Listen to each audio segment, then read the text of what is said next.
সুবিশাল এই বনের নাম ছিল ইচ্ছামতি বন। সেই বনে ছিল নানান ধরনের পাখির বসবাস। সুন্দর সেই বনের পাশেই পাখিরা বাসা বানিয়ে থাকতো। সেই পাহাড়ের রাজা ছিল টুনা। টুনাটুনির মেয়ে ছিল টুকি। আজ টুকি ভীষণ খুশি, তার বাবা মা শিকার থেকে ফিরছে। এ হে, বাবা এসেছে, বাবা এসেছে, কি মজা কি মজা, বাবা এসেছে।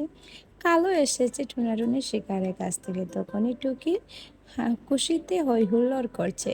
কোথায় কোথায়, বাবা মা কোথায়? মেশো, তুমি কথা বলছো না কেন? বাবা মা কোথায়? কালুর হাতে মা বাবার পালক দেখে টুনি আরো বেশি কান্না করছে। টুকি বলে, মেশো তুমি কান্না করছো কেন? আর তোমার হাতে মা বাবার পালক কেন? এরপর কালো আস্তে আস্তে কথা বলতে শুরু করে। কান্না করতে করতে কালো বলে, আমি কাজে একটু অন্যদিকে মনস্ক হয়ে গেছিলাম। আর তখনই ফিরে এসে তোমার মা বাবাকে আর ওখানে আমি কোথাও খুঁজে পাইনি। মনে হয়তো কোনো হিংস্র জানোয়ার কে ফেলেছে, আমি শুধুই পালকগুলো নিচে ফেলানো পেয়েছি। টুকি কান্না করে আর বলে, না, এমন হতে পারে না। টুনি ভীষণ কান্না করছে। টুকি মা বাবাকে হারিয়ে ভীষণ কান্না করতে থাকে। টুকিকে সান্ত্বনা দেওয়ার সাধ্য কারো ছিল না। ওদিকে রাজা রানীকে হারিয়ে পুরো বনেও সুখের ছায়া নেমে যায়। এভাবে কয়েকদিন কেটে যায়। অন্যদিকে পরবর্তী রাজা কে হবে সে কথা নিয়ে শোরগোল পড়ে যায়। কালো এসে টুকিকে বলে, দুদিন হয়ে গেল, ওদিকে রাজ্য ফাঁকা হয়ে গেছে, এখন তো রাজ্যের দায়িত্ব কাউকে নিতে হবে, এভাবে তো সুখ কাটানো যাবে না। টুকি কালোকে বলে, কালো মশাই, মেসমশাই, তুমি তো বাবার অনেক ভালো বন্ধু, তুমি না হয় সেই বাবার দায়িত্বটা নিয়ে নাও। আমি তো অনেক ছোট, আর বাবা মায়ের জন্য আমার মনটা ভীষণ কান্না করছে। এই বলে টুকি আরো কান্না করে। কালো বলে, না না রাজকুমারী, তুমি থাকতে এই রাজ্যের ভার আমি কখনো নিতে পারবো না। তুমি যেহেতু আছো, রাজ্যের দায়িত্ব তুমি নাও, আমি আসি তোমার পাশে, আমি তোমাকে সাহায্য করব। একদিকে বাবা মায়ের সুখ, অন্যদিকে রাজ্যের ভার। ছোট্ট টুকি তার দায়িত্বটুকু হাতে নিয়ে নিয়েছে, কিন্তু কি করবে কিছুই বুঝতে পারছে না। আর তখনই শালিক আর কবুতর চলে আসে। শালিক এসে বলে, রাজকুমারী, রাজ্যে তো অনেক খরা দেখা দিয়েছে, অনেক অভাব হয়েছে বনে, এখন তোমাকে সবকিছু সামলাতে হবে, না হলে ওরা আন্দোলন করবে। টুকি কান্না করে আর বলে, আমি কি সামলাবো, কি করব, কিছুই বুঝতে পারছি না। বাবা মা তোমরা যদি থাকতে তাহলে আজকে আমার কত সুখে দিন কাটতো। বাবা থাকলে আজকে আমার এরকম কিছুই হতো না, শুনতেও হতো না। কবুতর বলে, রাজকুমারী টুকি, আপনাকে তো সমাধান দিতেই হবে, আপনাকে এর দায়িত্ব নিতেই হবে। কবুতরের কথা শুনে টুনি আরো ভয় পেয়ে যায় আর কান্না করতে করতে থাকে। এত এত বার টুকি একা বইতে পারছে না। তখনই কালো বলে, আমি আছি, আমি একটা সমাধান ঠিকই বের করব, তোমরা যাও, এখন চিন্তা করো না, আমি না হয় পরে দেখব। এরপর পাখি সবাই ওখান থেকে চলে যায়।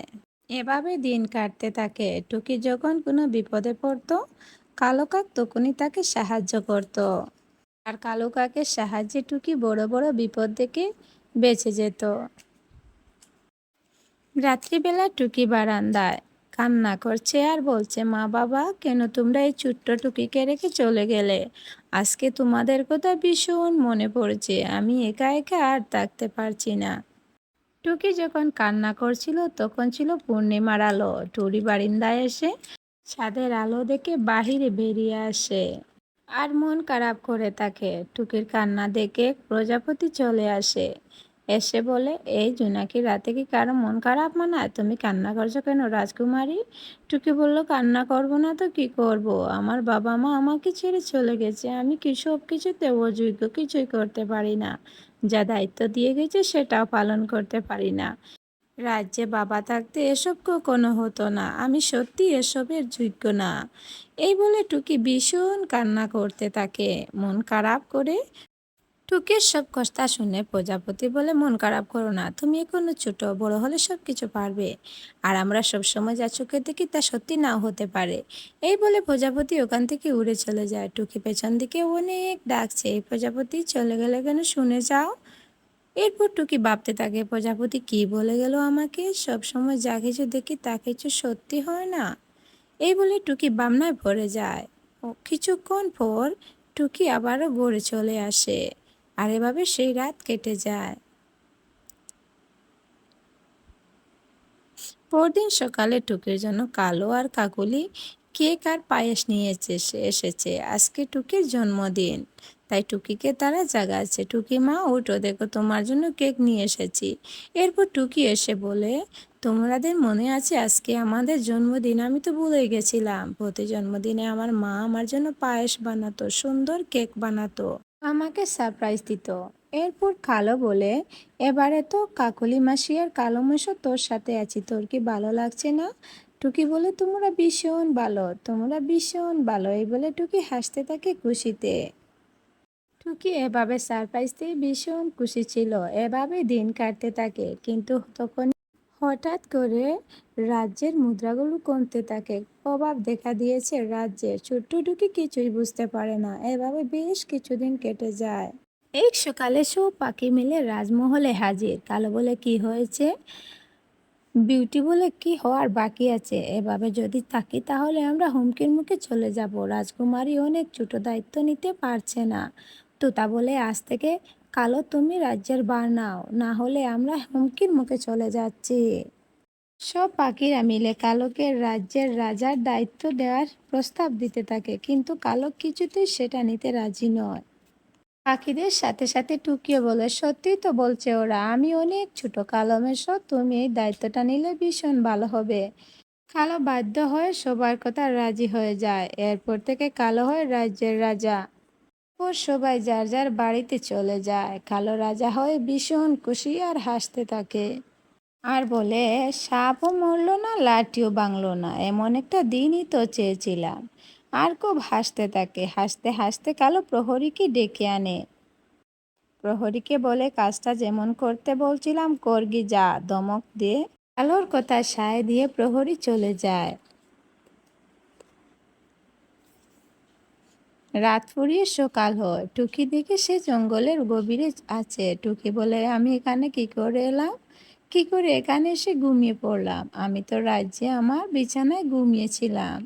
ছোট্ট টুকি বন জঙ্গলের ভিতরে একা একা ভয় পেয়ে কান্না করতে থাকে। আর তখনই হাঁটতে হাঁটতে সে আগের দিকে যাচ্ছিল।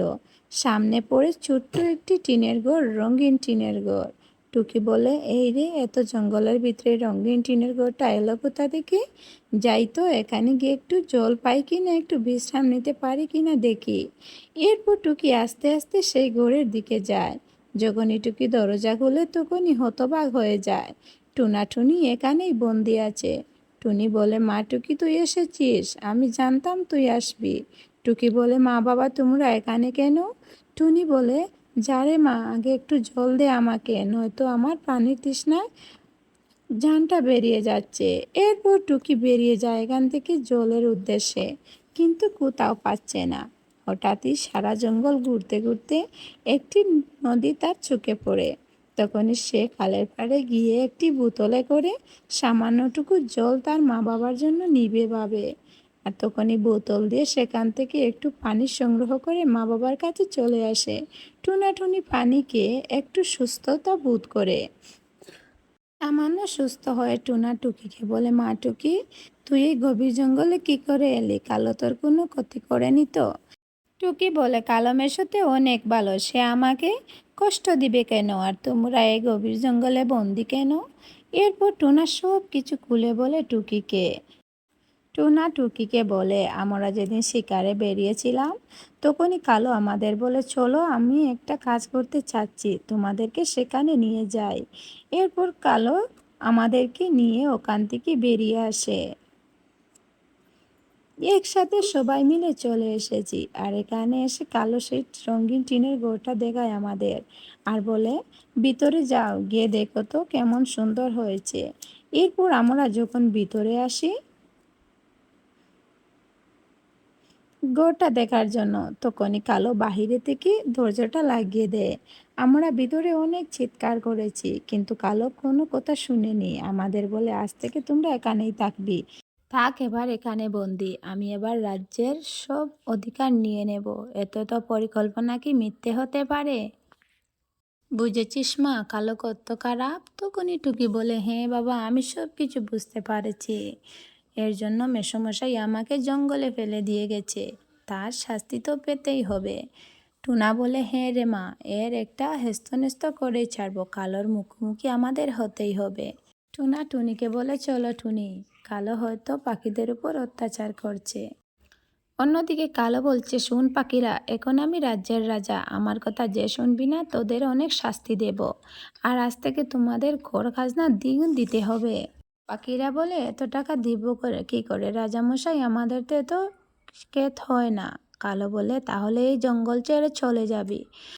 আর তখনই টুনা টুনি টুকিয়ে সেখানে হাজির। টুনা বলে, ওরা চলে যাবে না শয়তান কালু, চলে যাবি তুই। কালো তো আমতা আমতা করে বলছে, টুনা তুই এখানে? টুকি বলে, হ্যাঁ মেসোমশাই, আমরা এখানে। এরপর টুনা সব কিছু খুলে বলে পাখিদের। পাখিরা বলে, রাজা মানি না কালোকে, রাজামশাই বন্দি করো কালোকে। কালো বলে, না না টুনা, আমি তো তোর বন্ধু হই। টুনা বলে, তুই কিছুতেই আমার বন্ধু হতে পারিস না, বন্ধুত্বের মর্যাদা তুই রাখিসনি। প্রহরী, বন্দি করো এই কালোকে। এরপর প্রহরী কালোকে বন্দি করে দেয়।